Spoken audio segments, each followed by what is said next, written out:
할렐루야! 우리 시간 같이 전심으로 주님께 찬양 올려드리겠습니다.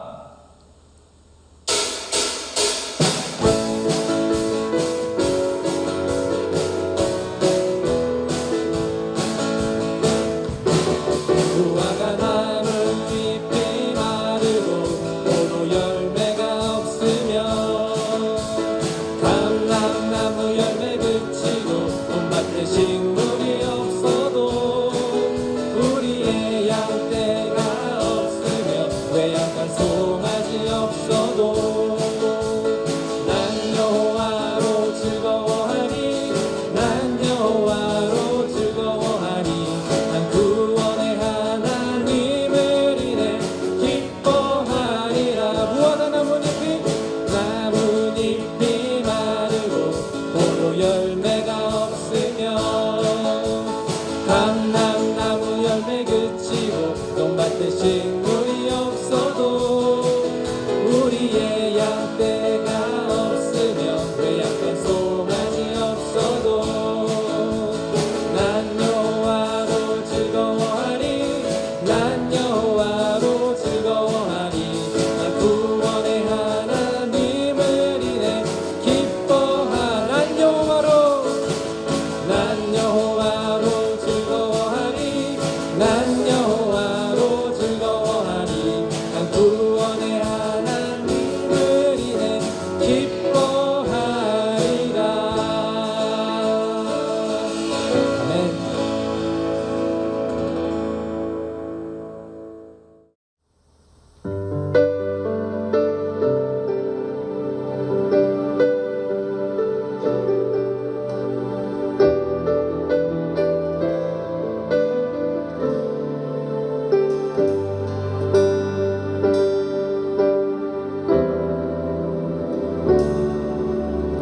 나는 하나님을 예배하는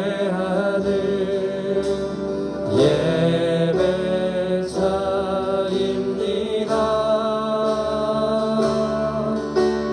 내가 서 있는 곳 어디서나 하나님을 예배합니다. 내 영혼 거룩한 은혜를 향하여 내 마음 건전한 하나님 향하여 이곳에서 바로 이 시간 하나님을 예배합니다. 한 번 더 찬양할게요. 나는 하나님을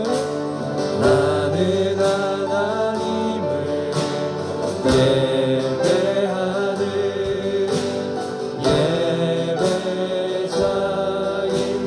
예배자입니다. 내가 서 있는 곳 어디서나 하나님을 예배합니다. 내 영혼 거룩한 은혜를 향하여 내 마음 완전한 하나님 향하여 이곳에서 바로 이 시간 하나님을 예배합니다. 내 영혼 거룩한 내 영혼 거룩한 은혜를 향하여 내 마음 완전한 하나님 향하여 이곳에서 바로 이 시간 하나님을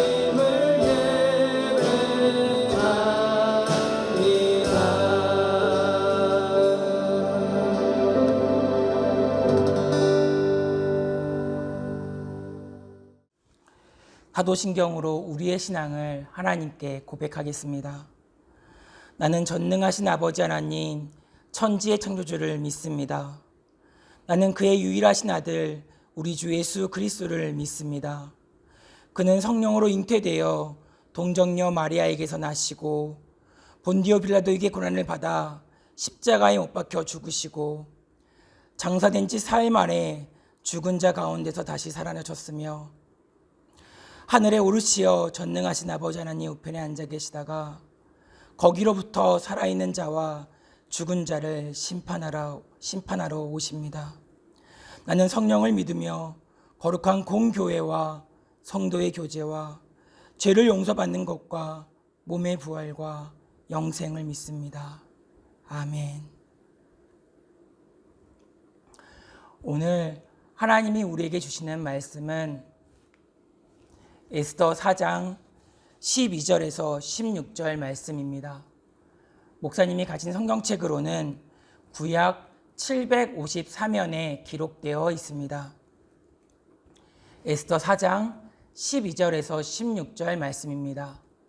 목사님이 가진 성경책으로는 구약 754면에 기록되어 있습니다. 다 함께 봉독하도록 하겠습니다. 그가 에스더의 말을 모르드게에게 전하매 모르드게가 그를 시켜 에스더에게 회답하되 너는 왕궁에 있으니 모든 유다인 중에 홀로 목숨을 건지리라 생각하지 말라.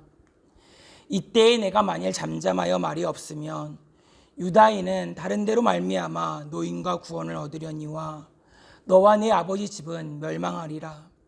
내가 왕후의 자리를 얻은 것이 이때를 위함이 아닌지 누가 알겠느냐 하니 에스더가 모르드게에게 회답하여 이르되 당신은 가서 수산에 있는 유다인을 다 모으고 나를 위하여 금식하되 반납 3일을 먹지도 말고 마시지도 마소서.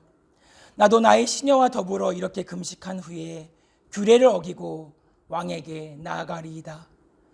죽으면 죽으리이다 하니라. 오늘 우리에게 주시는 하나님의 말씀의 제목은 생명을 소비하는 사람들입니다. 여러분, 한 주 동안 잘 지내셨나요?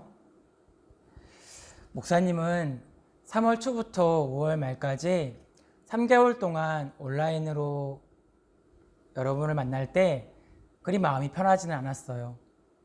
솔직히 말하면 좀 슬프기까지 했어요. 그러다가 6월 초에 정말 이 예배당에서 선생님들과 여러분을 만나서 정말 얼굴을 보면서 말씀을 전할 때 얼마나 행복하고 얼마나 마음이 떨렸는지 몰라요. 정말 매주마다 행복했고 말씀을 준비하는 그 순간순간이 정말 행복했어요. 그런데 다시 온라인으로 된다는 말을 듣고 괴롭더라고요. 힘들더라고요. 하지만 그럼에도 불구하고 말씀을 전할 수 있고 영상이지만 말씀을 들을 수 있는 친구들이 있다는 것만으로도 참 감사해요. 여러분, 세상에 있어 가장 불쌍한 친구들이 누구라고 생각하세요? 얼굴이 못생긴 친구들이 가장 불쌍할까요? 아니면 성적이 가장 바닥인 친구들이 불쌍할까요? 아니면 요즘처럼 코로나가 퍼져서 그런 질병에 걸린 친구들이 가장 불쌍할까요? 아니면 부모님이 돈이 없어서 내가 배우고 싶은 것을 배우지 못하거나 내가 사고 싶은 것을 사지 못할 때 가장 불쌍할까요? 목사님은 그런 사람이 불쌍하지는 않다고 생각해요. 목사님이 생각하는 가장 불쌍한 친구, 청소년은 꿈이 없는 사람이에요. 꿈이 없는 청소년이에요. 기독교의 윤리학자 라인홀드 위머는 그리스도인을 무슨 주의자라고 말할 수는 없지만 자신에게 그리스도인을 무슨 주의자라고 묻는다면 현실주의자라고 말하겠다고 대답했어요.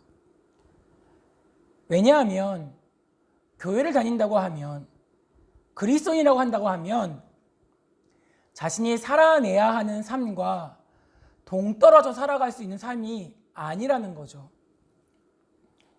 여러분, 내가 왜 살아가야 하는지 모르는 사람, 내가 왜 공부해야지 모르는 사람, 그렇기 때문에 그 모든 시간을 다 PC방에서 또는 노래방에서 죽이고 있는 사람, 이런 청소년보다 불쌍한 사람은 없어요. 그런데 오해하지 마세요. PC방이나 노래방이 나쁘다는 게 아니에요. 또 그런 데 다니지 말라는 것도 아니에요. 그런 데에서 여러분이 받는 학업적인 스트레스를 날려버리지 말라는 것도 아니에요. 다만 내가 왜 사는지 모르고 내가 왜 공부하는지 몰라서 나에게 부여되는 모든 시간들을 그런 곳에 다 쏟아 부어버리는 청소년만큼 불쌍한 친구들이 없다는 거예요. 하나님은 참 신비로운 하나님이셔요. 70억 인구 중에서 똑같은 얼굴을 가진 사람이 단 한 명도 없어요. 70억 인구 중에서 똑같은 지문을 가진 사람이 단 한 명도 없어요. 심지어 일랑선 쌍둥이도 얼굴이 다르고 지문이 달라요. 그런데 그렇게 외모도 지문도 다르게 창조하신 하나님께서 여러분 한 명 한 명에게 다 남다른 사명을 주시지 않으셨겠냐고요. 그렇기 때문에 외모 가지고 성적 가지고 사명 가지고 비교의식에 빠질 필요도 없고 열등감 가질 필요도 없고 피해의식 가질 필요도 없어요. 그럼 어떤 친구들은 이렇게 말하겠죠. 목사님, 하나님이 나에게 주신 사명이 뭔지를 알아야죠. 아니 그걸 왜 저한테 묻냐고요. 하나님에게 물어야죠. 단지 목사님은 사명의 기준이 뭔지는 말해줄 수 있어요. 사명의 기준은 5가지로 말해줄 수 있죠. 첫 번째는요, 사명은 내가 볼 때 귀하게 보이는 게 사명이에요. 두 번째는요, 그 사명이 나에게 끌리는 마음이 있어야 돼요. 또한 내가 그것을 했을 때 효과적이어야죠. 네 번째는요, 내가 그것을 할 때 수월하게 되어야 하고요. 5번째는 내가 그것을 행할 때 즐거워야 돼요. 예를 들어 볼게요. 목사님이 음악적인 사명감이 있어요. 하나님께서 이 세상을 음악으로 하나님께 영광을 돌리게 한다는 그런 사명을 나에게 주셨다고 생각해봐요. 그런데 내가 볼 때 그 음악이 귀하게 보여요. 그 음악에게 끌리는 마음이 있죠. 그 음악을 할 때 즐거워요. 그런데 그것을 할 때 수월하지가 않아요. 내가 그것을 했을 때, 내가 찬양을 부를 때 할렐루야! 이런 막 신목소리가 나오는 거예요. 그럼 그것이 하나님이 나에게 준 재능인가요? 사명인가요? 그렇지 않다는 거예요. 또한 이렇게 말할 수도 있어요. 어떤 친구들은 목사님, 저는요 보석에 대해서 사명을 가진 것 같아요. 보석을요 볼 때마다 귀하게 보여요. 또한 보석에 끌리는 마음도 있고요. 또한 보석을 어떻게 하면 잘 훔칠까 하는 효과적인 것 또한 생각하게 돼요. 또한 보석을 잘 훔칠 수 있게 하는 수월한 방법 또한 느끼게 되고요. 보석을 잘 훔칠 때 즐거움도 생각하게 돼요. 여러분, 윤리적인 방법으로 되어지는 것을 말하는 거예요. 사명이 비도덕적인 방법으로 되어지는 것이 아니라 윤리적인 방법을 가지고 되어지는 것이에요. 하지만 아무리 사명이 귀하게 보이고 끌리는 마음이 있고 또한 그것을 행할 때 즐겁고 수월하게 된다 할지라도 사명은요 생명을 소비하게 돼요. 가시와키 데스오가 쓴 살아있음이란 책에서는 사명을 이렇게 말해요. 시킬사에 목숨명자를 써서 사명이라는 것은 생명을 거는 것, 생명을 소비하는 것이라고 말해요. 여러분 한번 생각해 보세요. 다니엘은요 기도라는 사명을 생명보다 더 소중하게 여겼어요. 그렇기 때문에 다니엘이 섬기던 왕이 자기 외에 다른 사람에게 기도하지 말라는 명령을 내렸을 때 다니엘은 그 명령이 내려진 그 첫날부터 그 명령을 어기고 하나님께 기도했어요. 그리고 바로 사자굴에 떨어지죠. 아브라함은요, 순종을 생명보다 더 소중하게 생각했어요. 또한 마찬가지로 이삭도 순종을 생명보다 더 소중하게 생각했어요. 여러분 생각해 보세요. 아브라함은 그 나이 100세가 넘어서 자신의 외아들 이삭을 낳았어요. 그렇다면 자신의 아들 이삭을 모리아 산에 바칠 때 아브라함의 나이가 몇 세가 됐겠어요? 1세기 역사학자인 요세푸스는 그의 나이를 125세라고 봤어요. 다시 말하면 이삭의 나이가 25세였다는 거예요. 히브리 성경을 아람어 성경으로 번역한 탈금 성경은 그때의 나이를 아브라함 나이 137세로 봤어요. 다시 말하면 이삭의 나이는 37세라고 봤던 거죠. 여하튼 간에 아브라함은 늙었고 이삭은 젊었어요. 그러면 아브라함이 이삭을 죽일 수 있겠냐고요?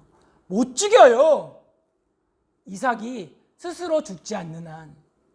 미드라시에는 이렇게 나오더라고요. 아브라함이 밧줄로 이삭을 묶으려고 할 때 이삭 스스로가 그 밧줄을 묶었다는 거예요. 자신을. 왜요?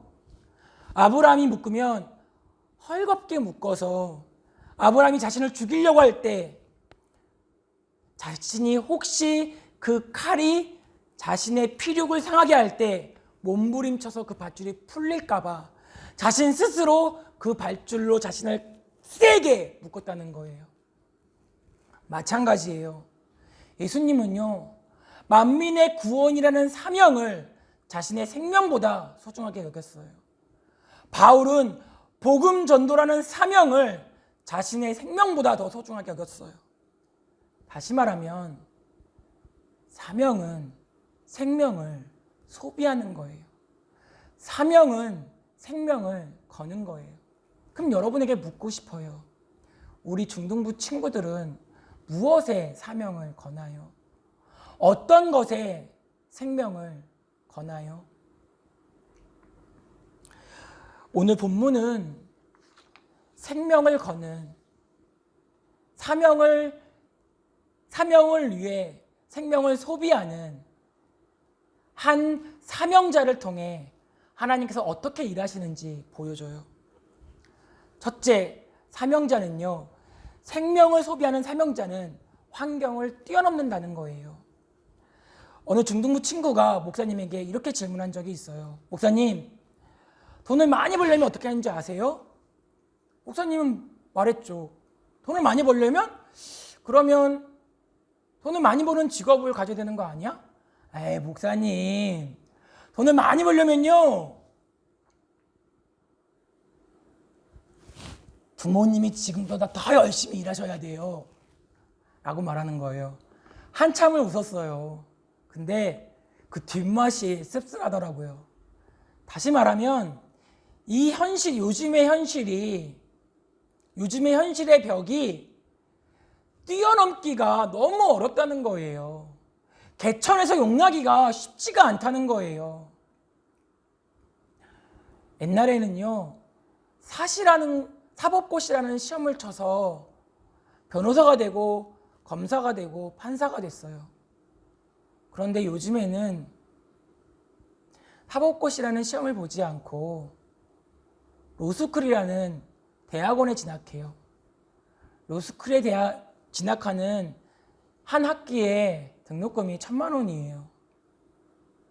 돈 없으면 공부하지 못하는 세상이 됐어요. 여러분, 이제는 개천에서 용나는 게 불가능한 세상이에요. 그런데요, 오늘 본문의 주인공인 에스더의 세상은 개천에서 미꾸라지 나기도 어려운 세상인 거예요. 왜요? 에스더는요, 고아였어요. 고아인데요, 타국에 끌려간 고아였어요. 다시 말해볼까요? 일제강점기에서 일본으로 끌려간 한국인 고아였다고요. 그런데 문제는 그 끌려간 고아의 얼굴이 예뻤다는 게 문제예요. 여러분, 자신의 얼굴이, 자신의 외모가 예쁘면 어려운 환경이 닥칠 때마다 그 외모로 그 환경을 이겨내려고 해요. 다시 말하면 외모를 이용해서 그 벽을 넘어보려고 한다는 거죠. 그래서 쉽게 타락의 길로 빠져요. 여러분 한번 생각해 보세요. 에스더는요, 고아였지만 삼촌인 모르드게가 에스더를 키웠다고요. 그러면요, 모르드게에게는 자녀가 없었겠냐고요. 자녀가 있었겠죠. 그러면 에스더가 비록 삼촌인 모르드게 속에서 자랐지만 얼마나 눈칫밥을 많이 얻어먹었겠어요. 그러면 그녀가 자신의 외모를 이용하려는 생각을 못 해봤겠어요? 자신의 외모를 가지고 이 시궁창 같은 현실을 타파해보고 싶은 생각을 안 해봤겠냐고요. 여러분, 이 사람이 누군지 아세요? 설마 이 중에서 목사님이 내 사진 왜 가져갔지? 라고 하는 사람은 없겠죠? 바로 김태희 사진이에요. 어느 기자가 김태희 씨가 서울대에 있을 때 과외를 했던 한 남자, 지금은 이제 어른이 된 한 남자 친구를 찾아간 적이 있어요. 남자 고등학생을. 그리고 인터뷰를 했어요.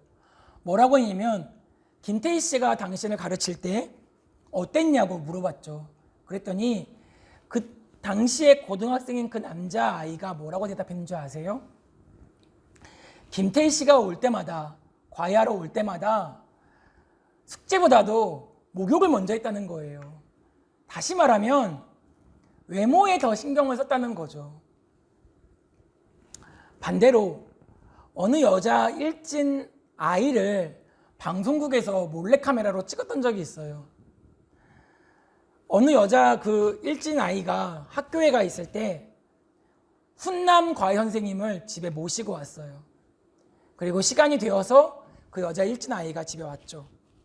훈남 과외 선생을 보고 깜짝 놀란 거예요. 그리고 어머니가 이 선생님과 방에서 과외를 하라고 했더니 하기 싫다고 하는 거예요. 이제 어머니하고 방송국 그 몰래카메라를 하는 사람하고는 깜짝 놀랐어요. 이 아이가 왜 그럴까? 혹시 또 반항하는 게 아닌가? 나중에 속마음을 알고 봤더니 자기 방이 너무 지저분해서 이것을 훈남 선생님에게 보여주고 싶지 않았던 거예요. 어떻게 됐는 줄 아세요? 이 선생님과 과외를 하고 나서 첫날은 마루에서 과외를 했어요. 그 다음에 이 선생님이 다시 과외를 하는데 두 번째 과외를 하기 전에 자기 방을 깨끗하게 치우더니 숙제를 열심히 하고 이 훈남 과외 선생님과 자기 방에서 과외를 하는 거예요. 그때 목사님이 알았어요. 목사님도 대학교 때 등록금을 벌기 위해서 보습 학원에서 학원 강사를 한 적이 있었거든요. 그때 친구들이 왜 그렇게 숙제를 안 하는지 그제서야 알겠더라고요. 그들을 대하는 목사님의 태도에 문제가 있었던 것이 아니라 그들을 대하는 목사님의 얼굴에 문제가 있었다는 것을 이 말씀을 준비하면서 알게 됐어요. 지금도 마찬가지예요. 여러분이 말씀에 집중하지 못하는 것은 여러분에게 문제가 있는 것이 아니라 목사님의 얼굴에 문제가 있다는 거예요. 물론 이것 또한 하나님의 뜻이 있겠죠. 여하튼 에스더는 자신의 외모를 가지고 문제 해결에 답으로 삼지 않았어요. 목사님도 에스더를 본받아 얼굴을 문제 해결의 답으로 삼지 않으려고 해요. 여하튼 에스더는 환경 가운데 무릎 꿇지 않았다는 거예요. 에스더는요, 타락하지 않았다는 거예요.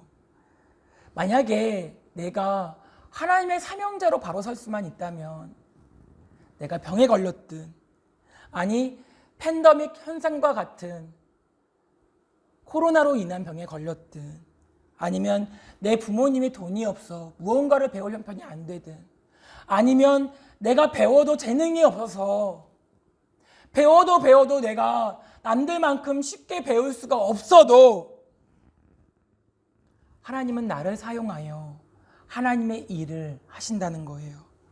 마치 현실이 시궁창 같았던 에스더를 들어서 하나님이 사용하신 것처럼 말이죠. 두 번째, 사명자는 은혜를 잊어서는 안 돼요.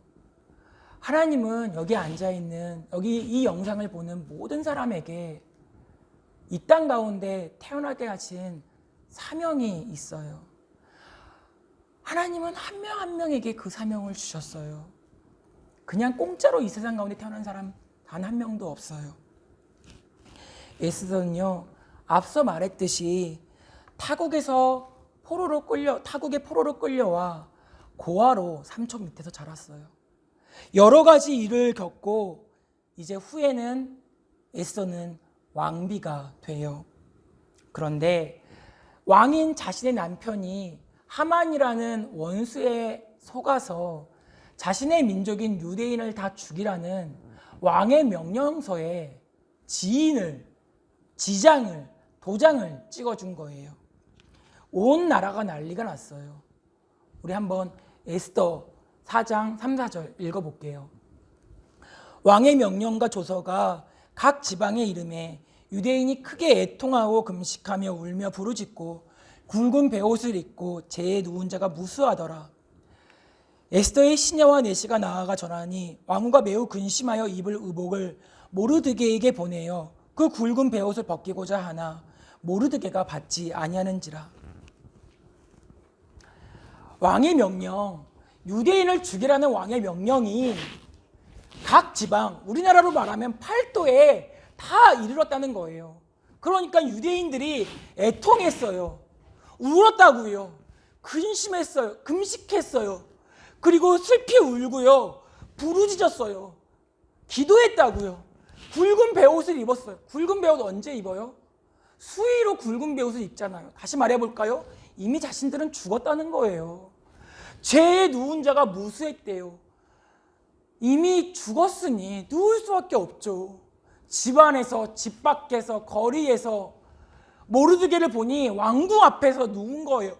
그런 사람이 수도 없이 많은 거예요.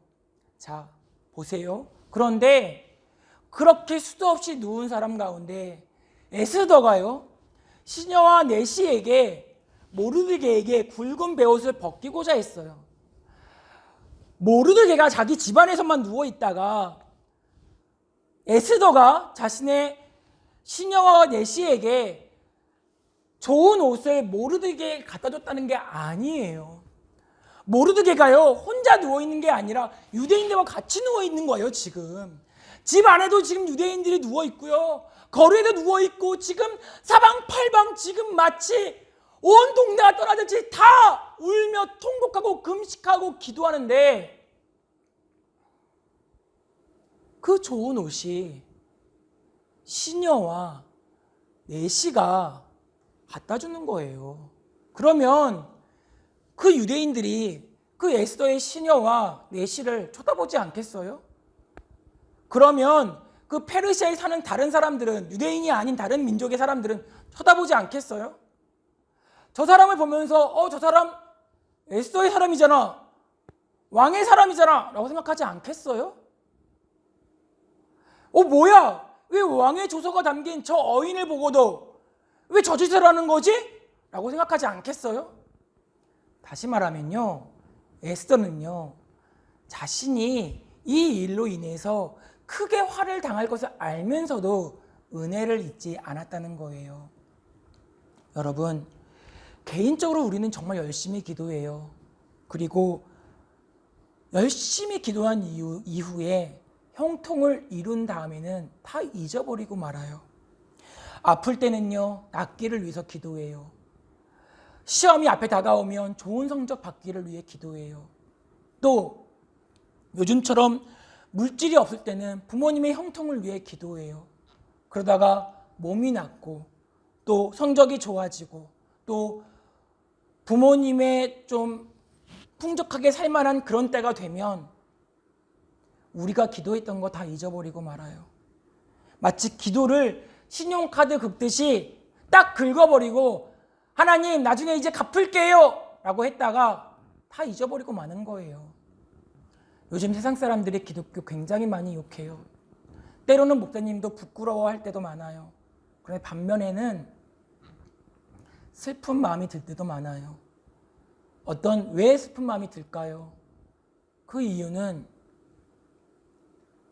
마치 그 사람들을 보면 부모가 아이를 정성스럽게 키웠는데 그 아이가 장성하니 이제 부모에게 말하는 거예요. 당신이 나에게 해준 게 뭐가 있냐고 라면서 소리치는 사람하고 비슷하다고 생각이 들거든요. 이 조선이라는 땅이 백정과 양반으로 나눠져 있을 때 사무엘 무호 선교사님이 이 땅 가운데 오셔서 백정과 양반의 철폐를 고종 황제에게 말했고 그리고 그 백정이 그들의 신분에서 면피되는 사건이 발생하게 됐어요.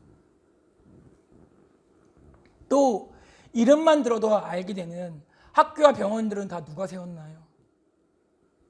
이 땅 가운데 들어온 선교사님들이 세웠어요. 약 200여 개가 넘는 학교들이 세워지고 병원들이 세워졌어요. 여러분이 다 아는 숭실대학교, 이화여자대학교, 서울여자대학교, 연세대학교, 고려대학교 다 이 땅에 들어온 선교사님들이 세운 거잖아요. 여러분들이 속한 이 수원성 교회, 대한예수교 장로회 통합 측, 이 교단에 속한 학교들의 여담을 좀 얘기해 볼까요? 숭실대학교는요, 미국 북장로교회가 세운 학교예요. 그리고 대전에 있는 한남대학교는 미국에 있는 남장로교회가 세운 학교예요. 서울여자대학교는 1912년도에 한국 땅의 여성들을 교육하기 위해서 세웠으나 일본 사람들의 반발로 인하여 수립되지 못하고 있다가 1950년대에 영락교회의 목사님 때문에 설립 인가를 받게 되었고 수립되게 되었어요. 연세대학교는요, 언더우드 선교사님과 그리고 알렌 선교사님이 세브란스 병원과 그리고 조선 크리스찬 대학교라는 이름으로 내려오다가 병원과 학교가 내려오다가 1950년대에 둘이 통합되어 연세대학교라는 이름으로 통합되어 내려오게 되었어요. 우리 대한예수교 장로회 통합측 수원성 교회에 속한 이 통합측 교회의 자랑스러운 역사들이에요. 그런데 우리 보러 한 일이 없대요. 기독교가 뭘 했네요. 심지어 한국 최초로 결행협회를 창설하고 크리스마스 시를 만든 셔오들 홀 선교사님은 죽기 직전에 이런 유언을 남겼어요. 저는 여전히 한국을 사랑합니다. 제가 죽거든 나를 절대로 미국이나 캐나다 땅에 묻지 마시고 내가 태어나서 자랐던 사랑하는 이 나라, 또 내 사랑하는 아버지, 어머니, 누이 동생이 잠들어 있는 이 한국 땅에 묻어주시기를 바랍니다 라고 말이죠. 지금도 서울 양화진에 가면 이름 모를 선교사님들의 묘지가 수없이 있고 그들의 자녀들의 무덤들이 수없이 많이 있어요. 그런데 우리는 그 은혜를 다 잊어버리고 말아요. 은혜는 물에 새기고 원수는 돌에 새기라는 것은 마귀적인 생각이에요. 은혜는 돌에 새기고 반대로 은혜는 돌에 새기고 원수는 물에 새기라는 것은 사람의 생각이에요. 그러면 그리스도인의 생각은 뭘까요? 은혜는 돌에 새기고 원수는 다 잊어버리는 거예요. 예수님께서 이 땅 가운데 사실 때 원수에 대해서 생각한 적이 있으신가요?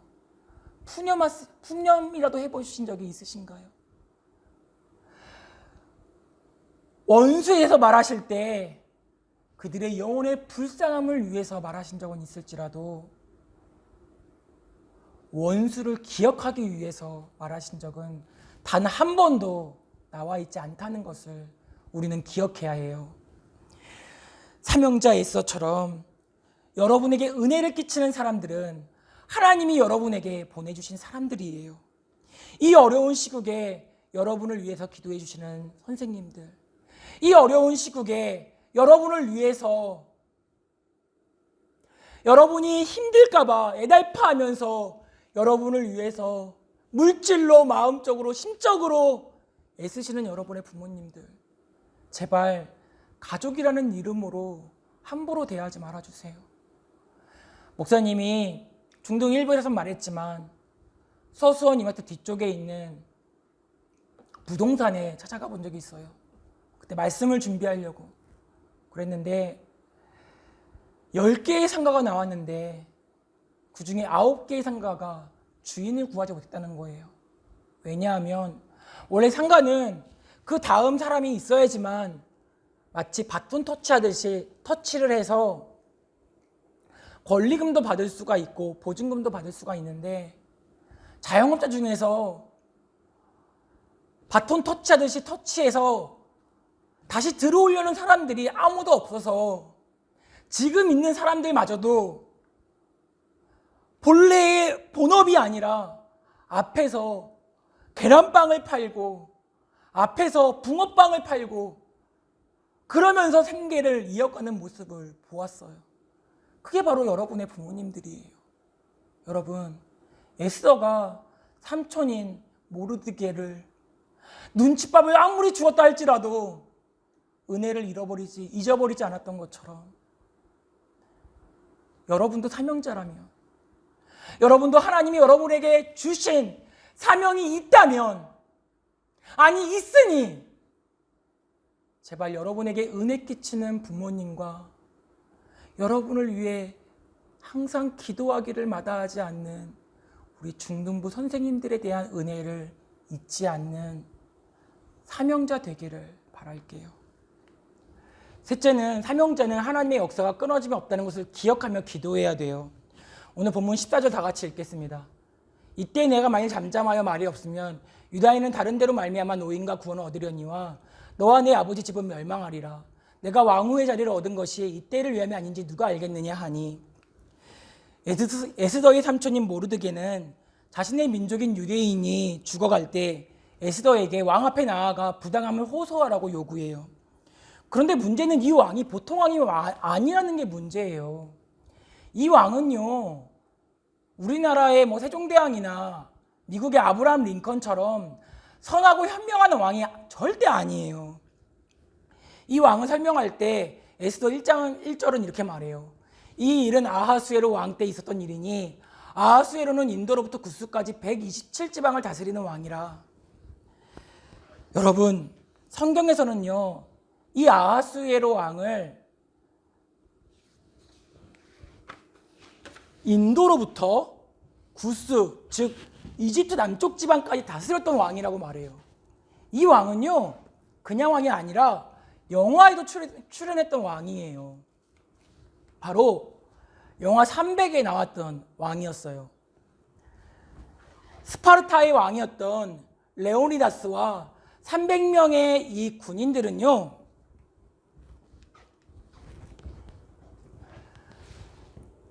페르시아 아하수에로 왕이 이끄는 페르시아의 군대가 이렇게 올 때 테르모필라이라는 협곡에서 이들을 맞이하게 돼요.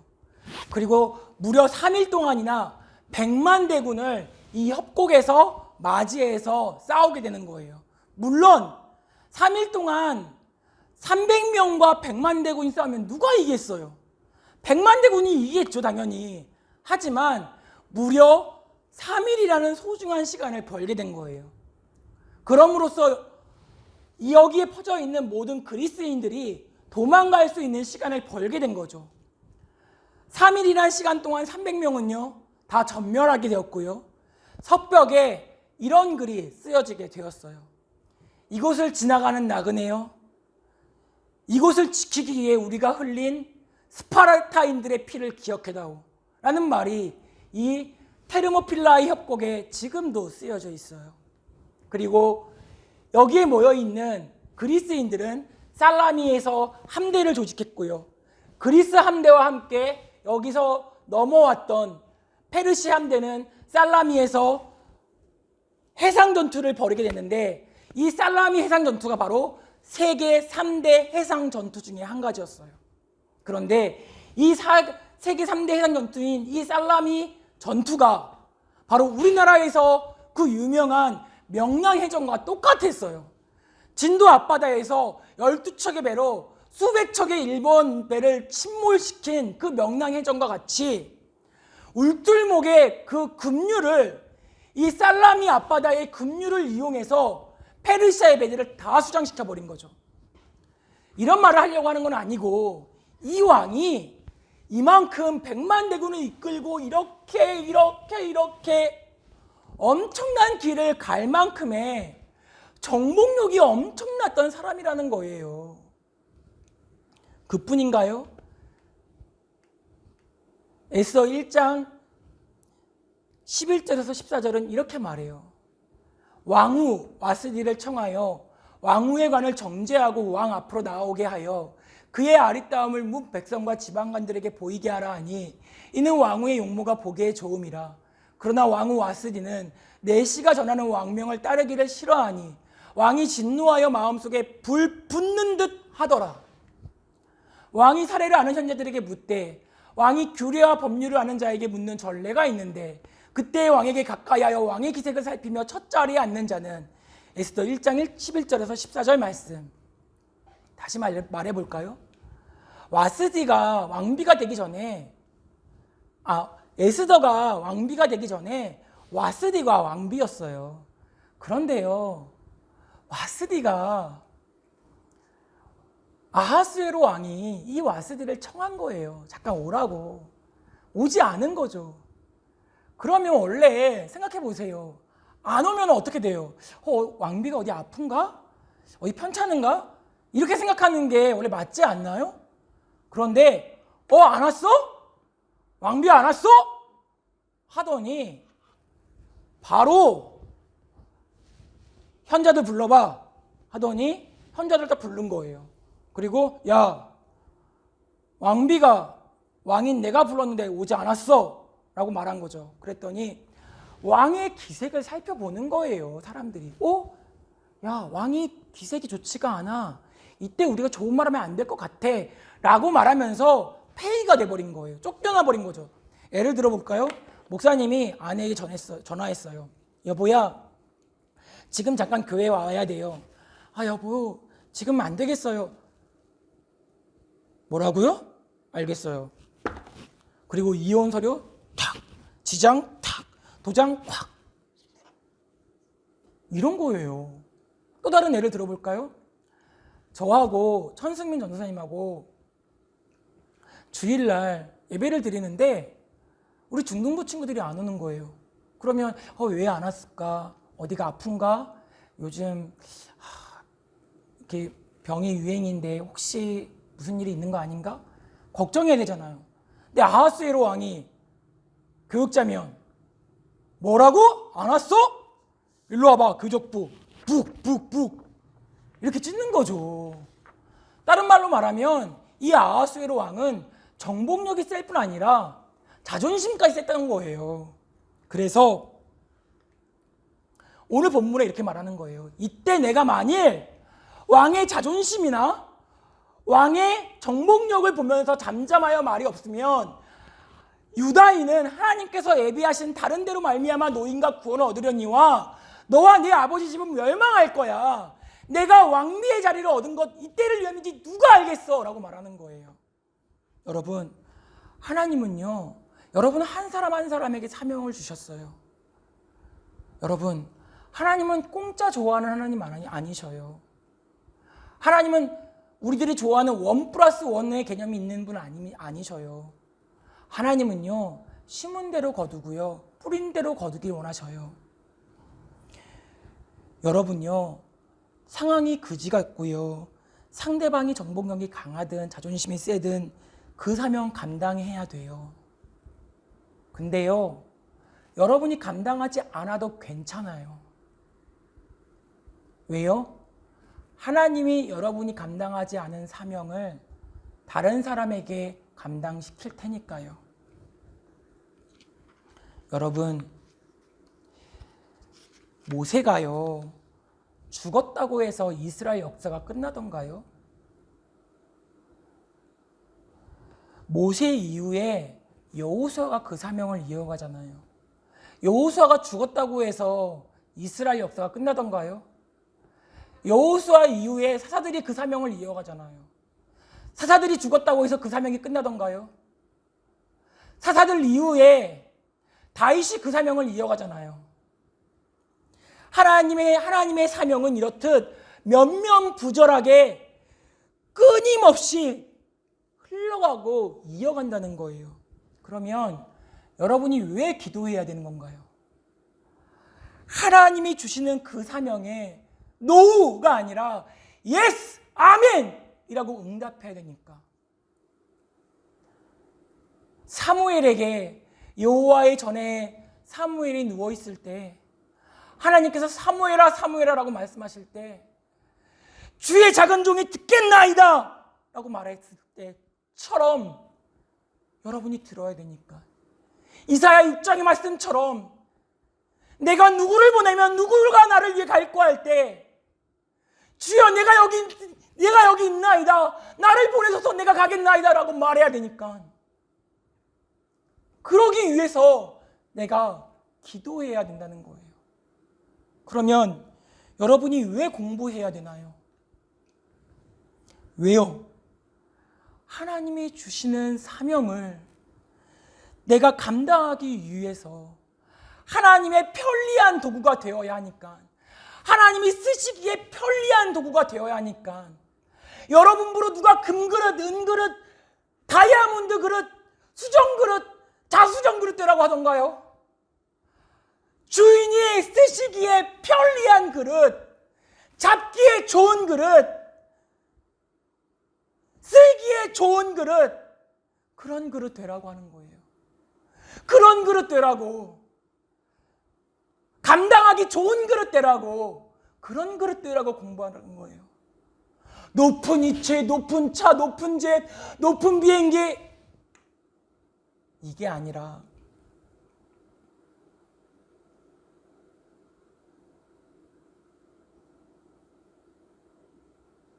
많이 공부해서 낮은 그릇으로 남을 위해 줄 수 있는 사람 되라고. 하나님의 편리한 그릇 되라고. 그래서 공부하라는 거예요. 하나님의 사명 잘 감당해달라고. 오상희 목사님이 교육부 전도사님들과 목사님들을 모아놓고 이렇게 말한 적이 있어요.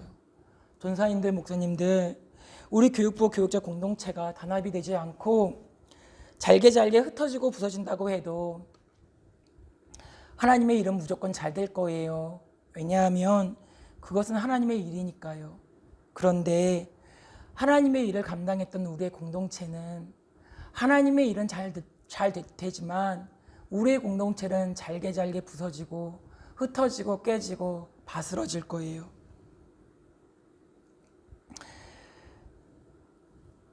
목사님의 말씀이 맞아요. 그러니 여러분, 하나님이 여러분을 쓰고 싶을 때 쓰지 못하는 일이 없었으면 좋겠고, 하나님이 여러분을 쓴 이후에 버리는 일이 없었으면 좋겠어요. 여러분은 무엇에 생명을 걸고 있나요? 여러분은 어떤 것에 생명을 소비하고 있나요? 이 코로나라는 어려운 환경 가운데 흔들리지 않고 이 어려운 환경 가운데 여러분에게 은혜 베푸는 선생님이나 또는 여러분을 위해서 불철주야로 수고하는 부모님들의 그 노고를 가족이라는 허울로 덮어버리지 않는 생명을 소비하는 자, 그 이름에 걸맞는 사명자, 그렇게 하나님께 쓰임받는 자 되기를, 그렇게 하나님께 쓰임받는 자로 자신을 키워가는 우리 중등부 친구들 되기를 목사님은 간절히 바라고 간절히 원하고 간절히 축복합니다. 다 같이 기도하겠습니다. 하나님 아버지, 우리 친구들 얼굴을 보고 기뻐하고 열심으로 말씀을 준비하고 열심으로 말씀을 대언하고 하나님의 말씀을 사랑하는 것처럼 우리 아이들을 사랑하려고 노력하는데 다시 이렇게 온라인으로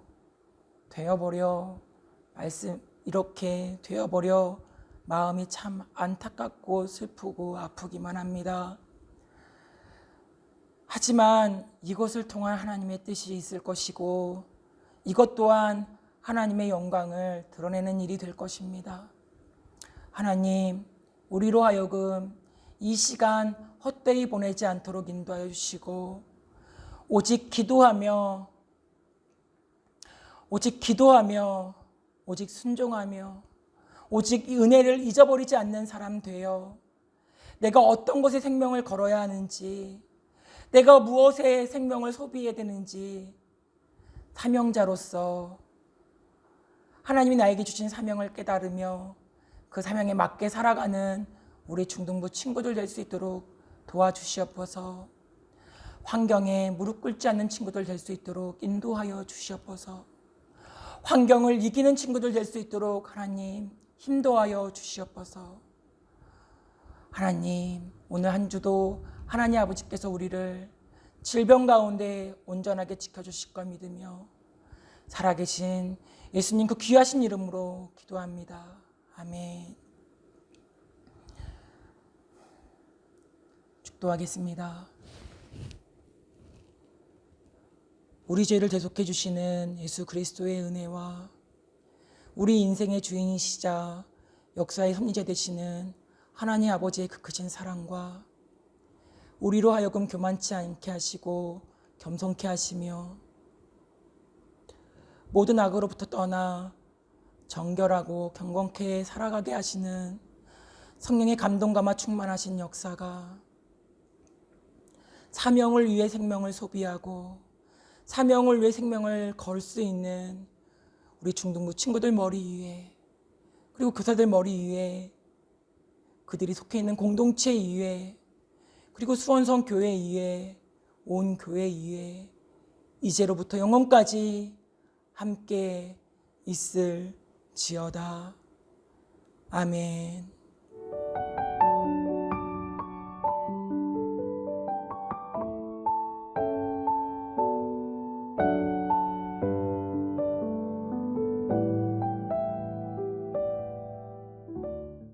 중국 친구들 안녕하세요. 오기도 목사님 말씀 잘 들었죠? 여러분에게 오늘 광고 전달하도록 하겠습니다.